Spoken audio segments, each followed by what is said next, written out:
Hello, I'm Dr. Leonard Matheson, a neurorehab psychologist with Epic Neurorehabilitation and Psychology Services in Chico, California. Today we're going to be talking about a strategic approach that OTs can use to help their clients negotiate with chronic pain. We call this the safety signal hypothesis. The safety signal hypothesis holds that symptoms perceived as indicators of safety can mitigate pain responses. This originated from psychological theories on how individuals react to perceived risks. Taking this approach, pain management strategies are enhanced, promoting feelings of safety to alleviate discomfort. Understanding this hypothesis opens new avenues for treatment. This is important because chronic activity-related pain is the most ubiquitous and expensive cause of work disability globally. Unlike acute pain, chronic activity-related pain requires negotiation for even modest management to not interfere with employability. The safety signal hypothesis originated at USC Rancho Amigos Hospital to treat disabling anginal pain. The idea was to reinterpret anginal pain as a safety signal. The hypothesis presented to patients was, would a method to warn of increased risk improve your quality of life? This approach involved supervised exercise to calibrate physical demand with pain onset and severity. The idea was to link pain severity with the behavioral response that would help the patient develop a sense of control over their pain. Pain severity level 1 was carefully monitor my pain. Level 2, I had to slow down and change what I'm doing and use one self-administered nitroglycerin tablet. At level 3, I had to stop what I'm doing and use 2 self-administered nitro tablets. Level 4, I had to stop what I'm doing, use 2 self-administered nitro tablets, and call for help. This turned out to be successful, but it worked better for younger patients and in jobs allowing self-pacing, as both physical and psychological stress contributed to pain.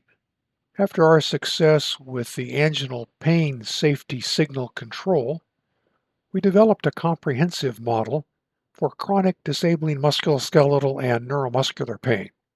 We incorporated the model into Rancho's work hardening program. It yielded unexpected results. Here is the Pain Productivity Index. This was used in work simulations. At the end of the task, the client was required to fill this out. The Pain Productivity Index links subjective reports of pain with behavioral observations during the task. Initially, patients reported high subjective symptom severity that was often not linked to behavioral attempts for management. For example, a patient reporting pain at level 8 without any behavioral changes, no modification of the work task, or extra breaks. When this occurred, we developed a strategy to manage the disconnect by insisting that subjective reports be tied to behavioral change. Initially, most patients resisted and often resented this approach. But our insistence was maintained because exaggerating pain levels without behavioral change was interpreted as an indication of poor cooperation, and that was a key to our success.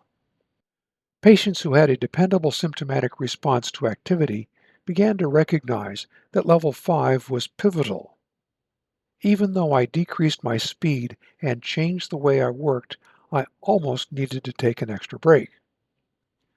Patients who took extra breaks at level 6, 7, or 8 could be identified and worked with to explore and develop workplace accommodations to facilitate symptom control. This approach began as an educational intervention, but often progressed to the talk. Frank, you continue to rate your pain level above level 5 without making any apparent effort to change your behavior.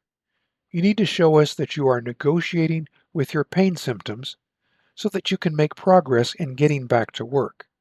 If you aren't making progress in the program and giving us your full cooperation, we're going to have to discharge you. On this basis, we were quite successful. The Pain Productivity Index helped us identify patients who were genuinely struggling despite trying behavioral strategies. This highlighted the need for accommodations. This approach was very effective. It set clear incentives and consequences tied to the person's participation in their rehab program. It helped us differentiate between patients genuinely struggling and those deemed non-cooperative based on a behavior versus report discrepancy.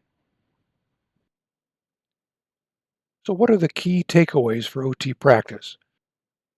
Well, it's important to link subjective reports to behavior.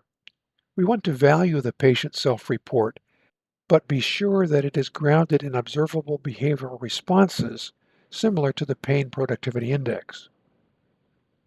We want to identify behavioral discrepancies. We need to pay attention when reported pain levels don't align with attempted behavioral modifications. This indicates a need for different strategies. We want to focus on negotiation and accommodation.